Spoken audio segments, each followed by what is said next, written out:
Jeg vil godt lige vise forskellige måder at lave en retvinklet trekant på. Den ene, det er den, jeg bruger mest. Der har vi simpelthen en linje mellem to punkter.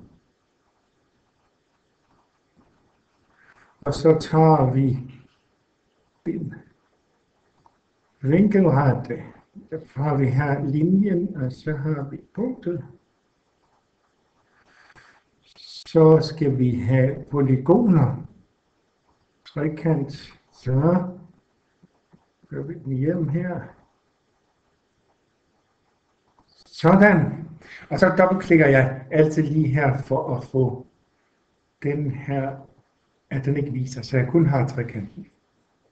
Nu vil jeg så godt altid lige have vinklerne vist på, og det gør jeg ved at gøre sådan her.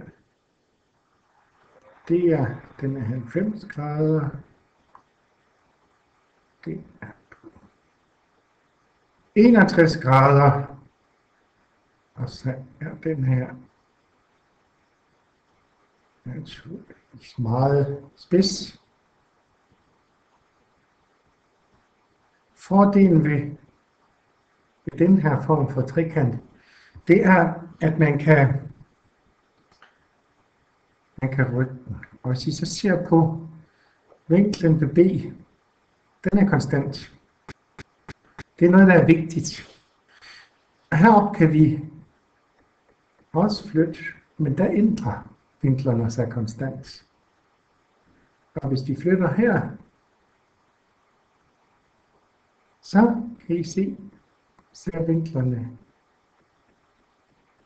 også konstante. Selvom I kan se,